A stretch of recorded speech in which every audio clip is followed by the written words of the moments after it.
What up, Fight World? It's your boy Ego, and I'm back with some more boxing. Today is Monday, which means Boxing Ego's Monday Mail Day. I try to get to a lot of questions. Thumb up next to the questions I will be answering.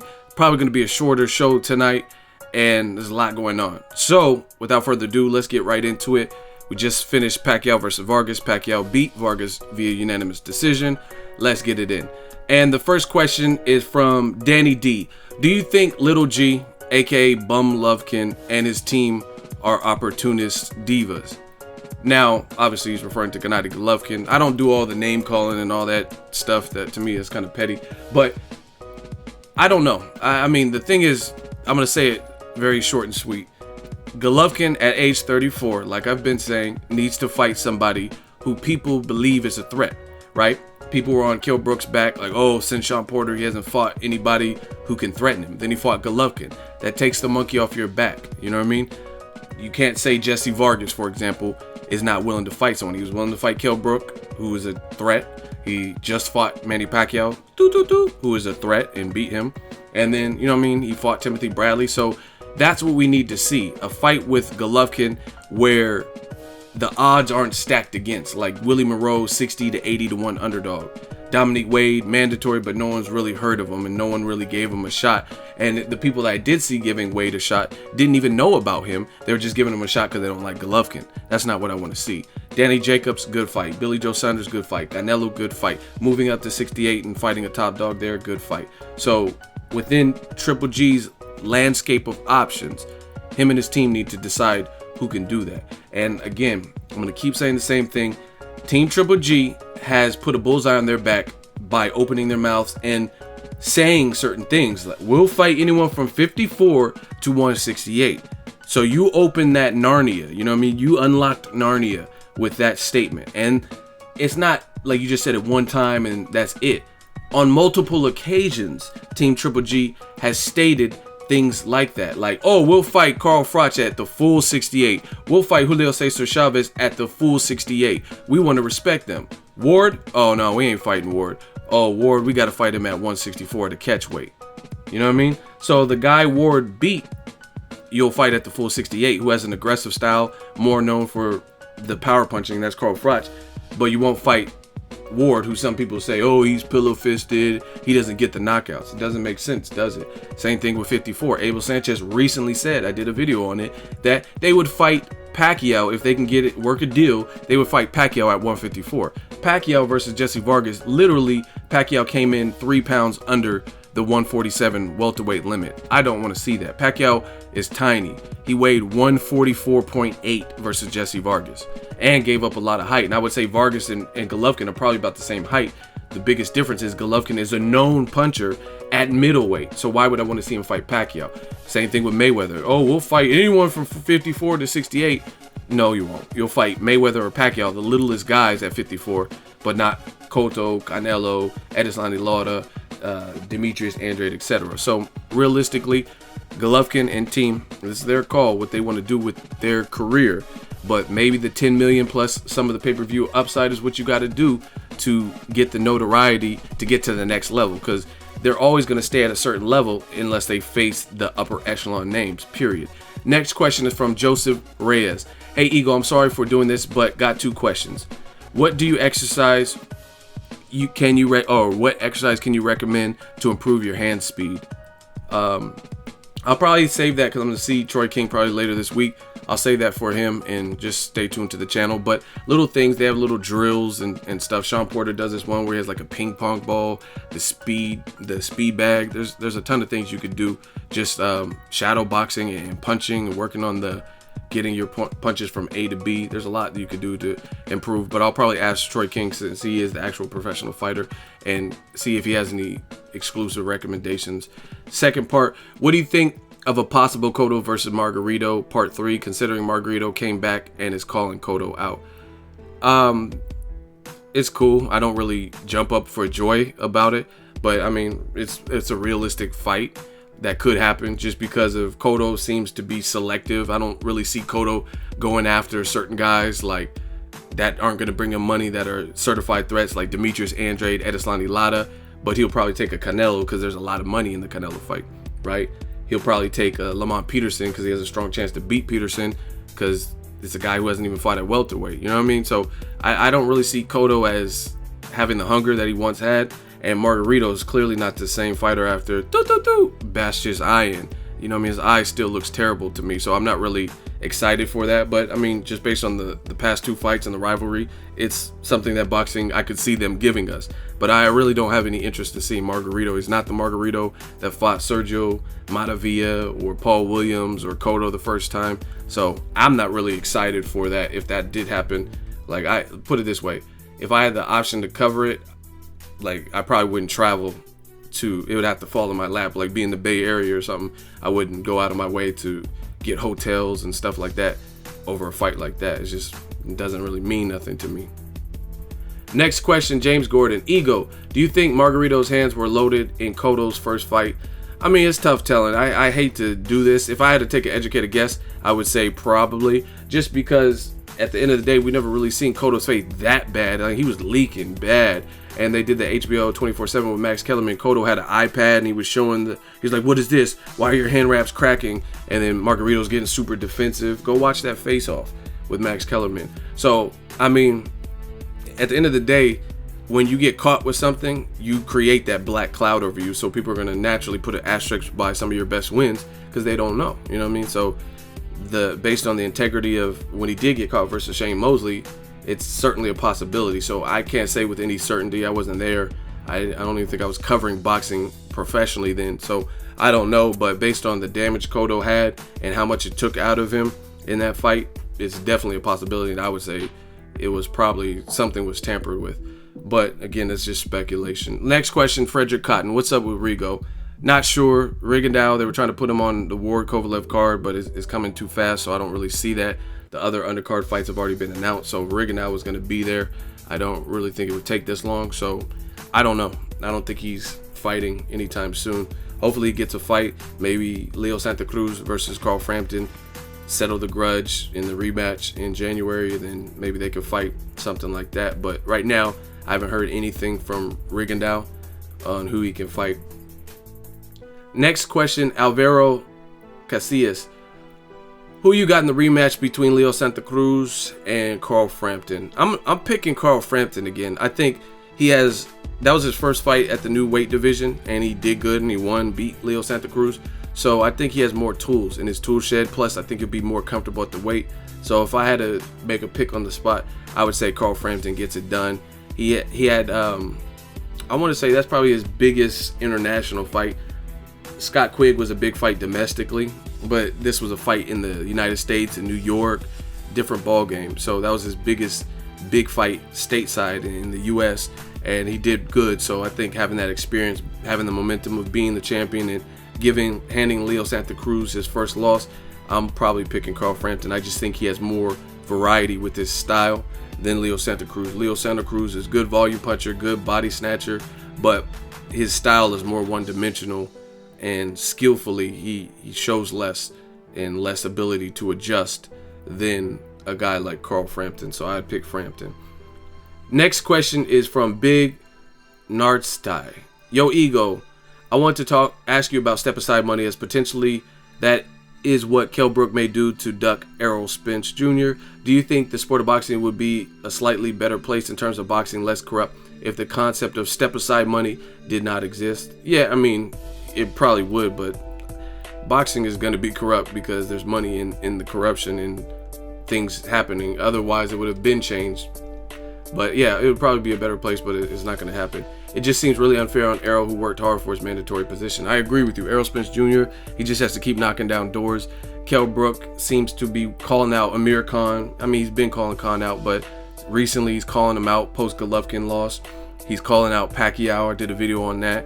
And ultimately, you're not really calling out the person that's your mandatory, and you were the king of mandatories beforehand. You know what I mean? You were fighting all your mandatories promptly.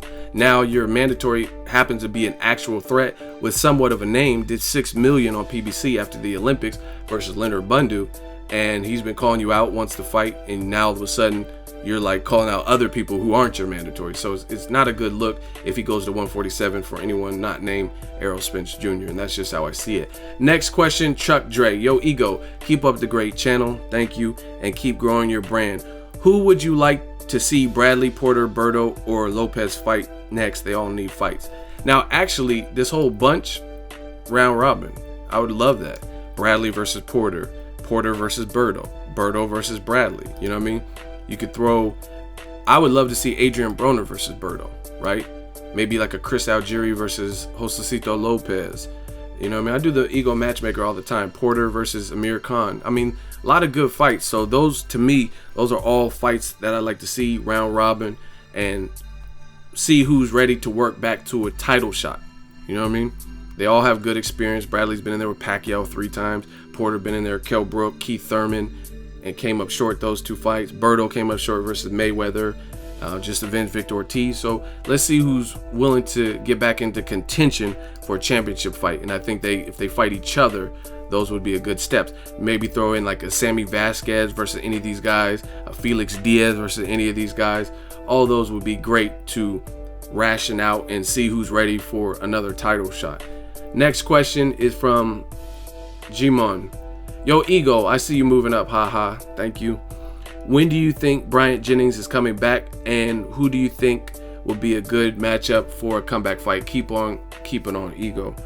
Now, Bryant Jennings is my dude. Shout out to Bye Bye. I don't know when he's coming back. I don't really know much about. I haven't heard much about his promoter, Gary Shaw, Rock Nation. I don't know. I don't think he's with Rock Nation, but Gary Shaw. I haven't really heard anything. He was down for an Anthony Joshua fight. They end up picking Eric Molina. So I just want to see, like, I would say a good, Bryant Jennings is a tough dude, Philly dude, fought Klitschko, fought Luis Ortiz. So I don't want to see him fight the top bracket next, because that's what, it's like, boxing fans are cruel. What I mean by that, Mike Alvarado, only just a few years ago, he was undefeated, beat Bradis Prescott, and people were saying he was a top guy at 140. Now you don't really hear anyone talking, and they talk bad on Mike Alvarado. But he was fighting Brandon Rios when Rios was undefeated, Ruslan Provodnikov when Provodnikov was mowing people down. You know what I'm saying? And now people treat him like a thing of the past. Same thing with guys like Gabe Rosado. People are really harsh on Gabe Rosado, but you got to give these guys credit because they weren't pussyfooting around. They weren't just cherry picking and selecting certain people. They were taking the toughest available tests. You know what I mean? Look at middleweight. We haven't really seen Billy Joe Saunders in with the level of competition as Gabe Rosado. Now, he didn't win all those fights, but Gabe Rosado has been in there with Angulo, Gennady, and no guys, Golovkin. He's been in there with J. Leon Love. He's been in there with Peter Quillen. He fought David Lemieux. He just fought Gabe Rosado just fought Willie Monroe Jr. You know what I'm saying? So he's willing to fight anybody. And if more people did that, then they would actually probably have losses. More people would have losses and stuff if they were all fighting that level of, and that's kind of what you see. You see like guys like DeMarcus Corley. He has a great resume. You look, man, people sleep on DeMarcus Corley. Corley's been in there with Miguel Cotto, Zab Judah, Floyd Mayweather Jr., Ruslan Provodnikov, Victor Postal. He's been in there with some names. He has bodies. Now, he didn't win a lot of those fights, but he's been in there with them. And for Bryant Jennings, I don't want to see him go down that road where he just keeps taking tough fight after without like giving himself time to bounce back. He took 2 tough fights, Klitschko and King Kong Ortiz, in a short period of time. So I think he should fight not a cherry pick or a bum, but work back into the equation, like Bryant Jennings versus Artur Spilka rematch. Bryant, because Artur Spilka kind of reinvented his career, even though Jennings stopped him. Fight like Bryant Jennings versus Johan Duhaupas. That's a good fight. Bryant Jennings versus Chisora Dillian White winner. Those are good fights. You know what I mean? Not necessarily go after another champion right away like Anthony Joshua. That's just my personal opinion. And that's just to get back into the groove, because boxing is psychological. Sometimes you have to get your feet back wet before, you know what I mean? You don't want to just keep taking, this ain't the UFC. You take too many losses and people start writing you off. Speaking of writing you off, this next question. Yo, Ego, what's up with my dude Chris Algieri? Another fighter who's fought top names, and he lost some of those, and now people are like kind of writing him off. So, you know what I mean? You have to be smart with your career. I'm not saying cherry pick, but you got to be smart and know when to give yourself a break and take a tune-up style fight.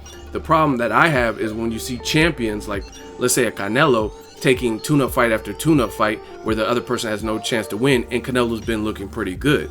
You know what I mean? Like, you stopped Kirkland, you beat Lara according to the judges, right? You beat Angulo, so why are you fighting the welterweight Amir Khan with chin issues?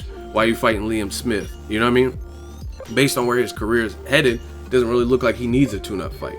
But if guys like Chris Algieri, Jennings coming off losses, maybe they need tune-up fights to get back, you know what I mean, work some things out in camp and things like that. But yo, Ego, what's up with Chris Algieri? Don't know. He stays in shape. I was watching his Instagram. He's just kind of doing some promotional spots in different places. He's still in the cage. Who should he fight next?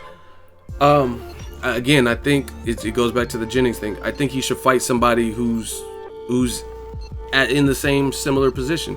Josesito Lopez needs a win. Victor Ortiz, you know what I mean? Just a middle of the road type of fight. Don't fight a champion right away because you fought Pacquiao, lost. You fought Errol Spence, lost. You fought Amir Khan, lost. You know what I'm saying? You don't want to just keep getting losses like that, back to back to back in a short period of time. So take a more reasonable fight. Josesito Lopez. I would actually even like Adrian Broner versus Chris Algieri, right? Something like that. That's just my opinion.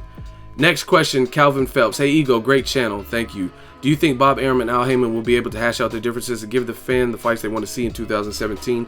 And I think the question or the answer is yes, because they're already on the road. Terrence Crawford versus John Molina Jr., that's not a mandatory. That's not a fight that they have to make. And they still made it for December 10th in Omaha, Nebraska. Shout out to Arum. Shout out to Al Haymon. That's good for boxing because that's a kind of a fight. There's not much risk. It's not like they're top ranks biggest cash cow. Well, actually, Terrence Crawford is one of their biggest cash cows, but John Molina, he's not Al Haymon's biggest cash cow. So it's a fight that's doable, that they can make. Interesting enough style matchup. It's a voluntary defense, and they can see how things work and see how the co-promotion goes and hopefully make bigger and better fights. Like I did this on my Instagram today. I would love to see Adrian Broner versus Jesse Vargas, even though he's coming off a loss. It's a good fight. So Broner gets past Granados, Jesse Vargas. I'd love to see something like that.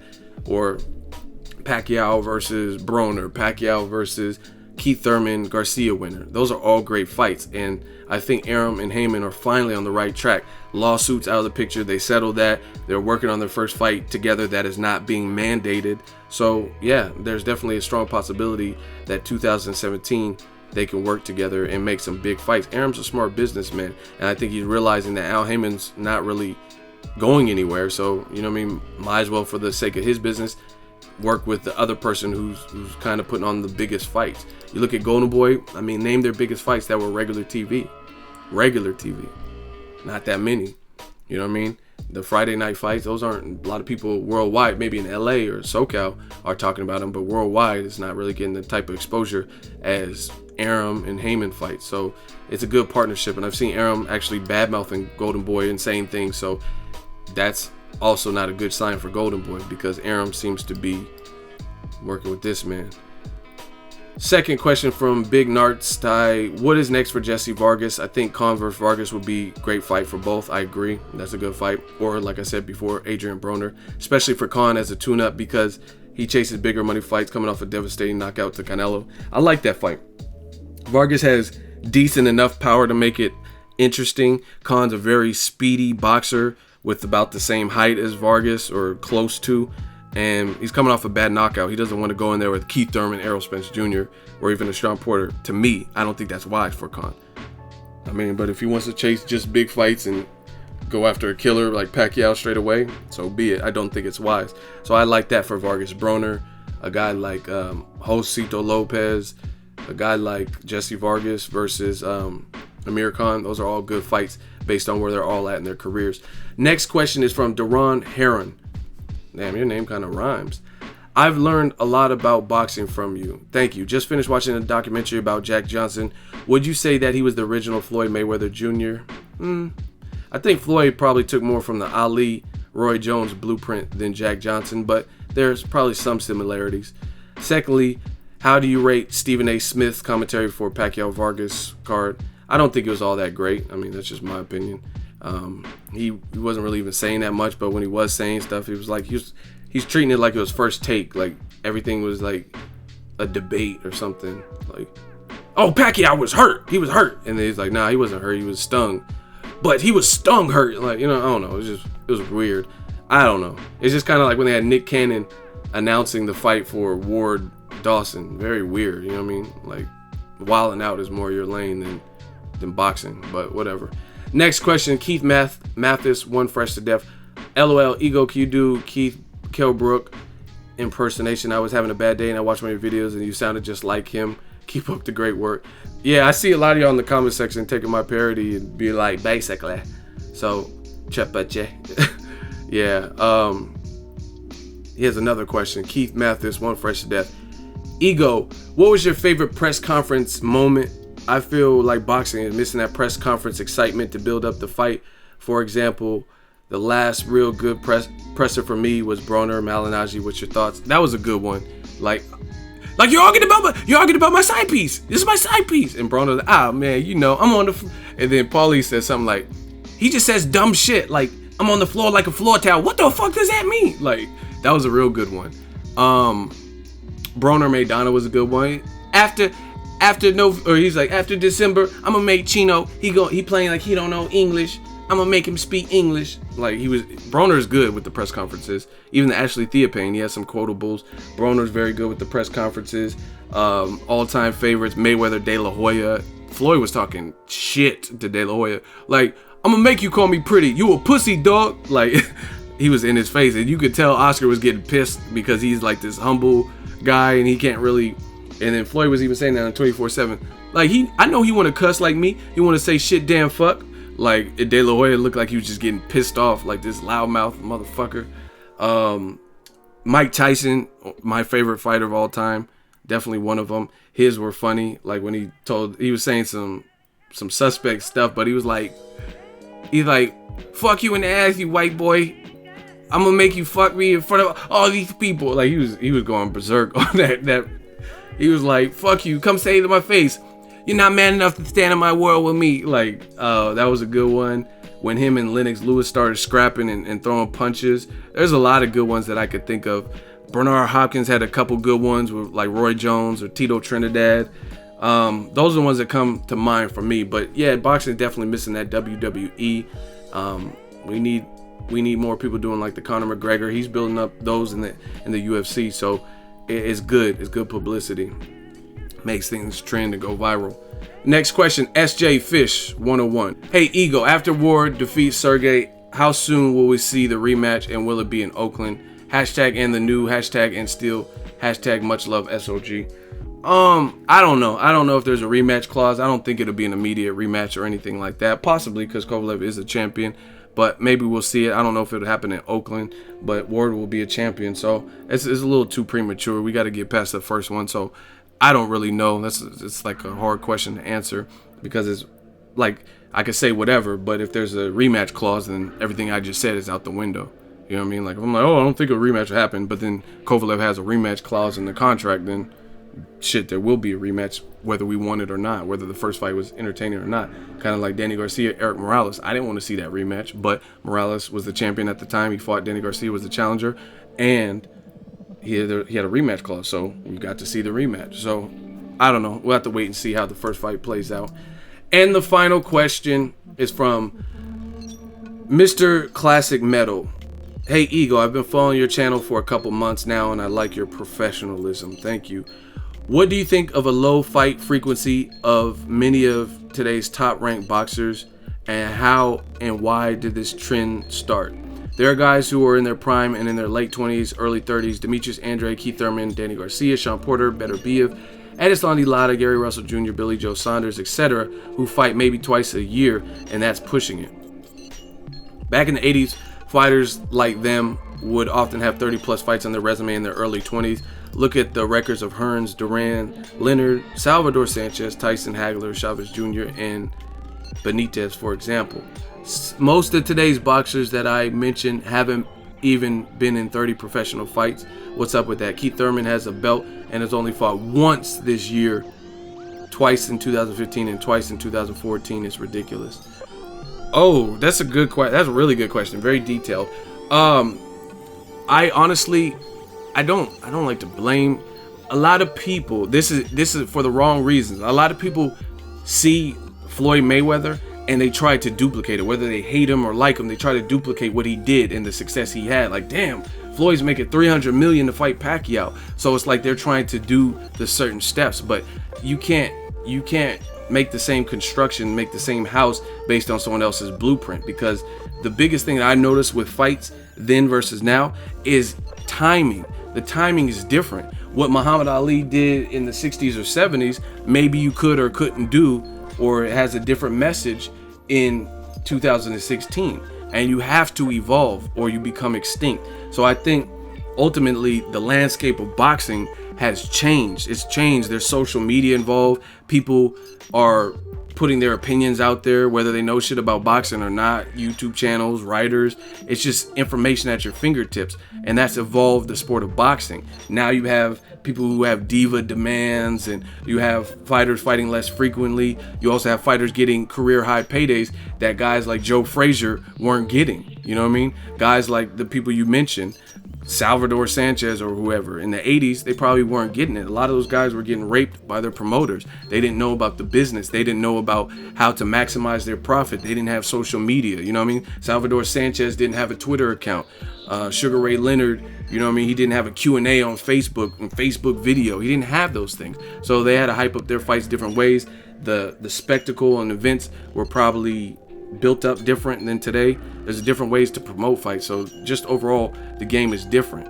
You know what I mean? Keith Thurman, I guarantee you, what Keith Thurman made, you said he only fought 3-4 times recently.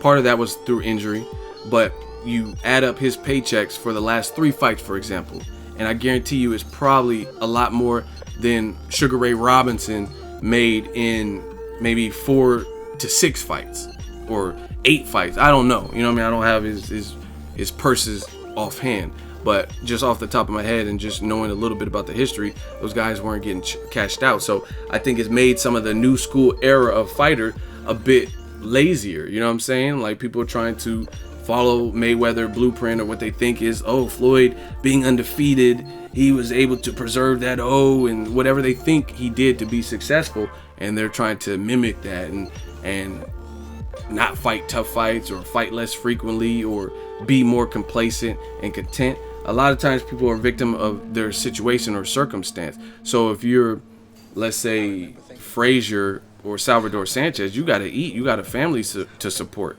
right? And I think it was Marvin Hagler that said it. He has a famous quote: it's kind of hard to get up early in the morning and run 8 miles in silk pajamas, aka you're making money and you're stinking rich, filthy rich, you're a celebrity. It's kind of hard to be as motivated in silk pajamas. You on your Hugh Hefner. And I think that's what's happening. Some of these new school fighters, they're getting these large paychecks, $1 million plus. So it's making them more complacent and content. You know what I mean? I got $1 million. I don't got to get up and fight 3 or 4 times. So you have to commend the guys like even Conor McGregor. He's for his level of celebrity. He actually said this recently. For his level of celebrity and how much he's been making in his past couple of fights, he don't have to fight as frequently, but he's still putting it out on the line. And he recently said that. He's like, a lot of people complaining about me, but I'm putting in the work. He was like, I'm putting in the hard work and getting out there and fighting frequently. So a lot of people are bitching and complaining, but whether you like him or not, you got to admit that's true. He's taking some pretty dangerous fights. Nate Diaz twice. He was willing to fight RDA at the time, who was a champion, until he pulled out Jose Aldo. You know what I'm saying? And based on his superstardom, and if you made Nate Diaz, let's say he made 10, 12, 13 million in that fight, and then he's fighting him again. So he's really getting out there. And I think a lot of fighters have to get back into it like when they were amateurs. They were fighting frequently. You can't just let the money make you complacent. And that's the thing about it. You can't study someone else's blueprint. Like, a lot of people look at, I know this for a fact, there's some people that look at my channel and try to pick and choose and copy certain things, but there's not one ingredient, you know what I mean, to anybody's success. You know what I mean? You had to come in the game when I came in. You have to have my brain. You have to have my voice. You know what I'm saying? And that's the thing. If you're trying to look at Floyd Mayweather and pick and choose certain things, it doesn't work like that. Floyd came in the 90s or 2000s or whatever it was, and he fought certain fights to get to a certain level. He did certain things at different times. There weren't a lot of people streaming. People had black boxes maybe where they were illegally getting the fights, but now the game's different. So you have to take all that into consideration. Other thing is, from everyone I've ever talked to, Floyd Mayweather works like he's broke, like he's poor. And if you're not doing that and you're not staying conditioned and year round and putting on these dominant performances, like you look at any top level fighter who's fighting other top level fighters, a lot of people aren't having, like Danny Garcia, he's a good fighter, but can you say in all of his fights he's looked as dominant as Floyd has looked against some of his biggest names? You probably couldn't say that. Some people thought Garcia lost to Herrera, which was considered a cherry pick at the time. A lot of people thought Peterson beat him. You know what I'm saying? So you can't really, you know what I mean? Shawn Porter, Keith Thurman, that was a toss-up. Some people had both guys winning. So you can't just take someone, you know what I mean, and then try to mimic what they're doing. So ultimately, I think it kind of boils down to money, and the sign of the times is just a different ball game. And that's Monday Mail Day. Try to get to a lot of questions. I'll be back next week. We got Danny Garcia, UFC 205 coming up, so there should be a lot to talk about. Drop it in the comment section. Let me know how you think I did this week. Make sure you share the video, like the video as always. Hate, comment, and subscribe. Till next video, it's Ego signing off.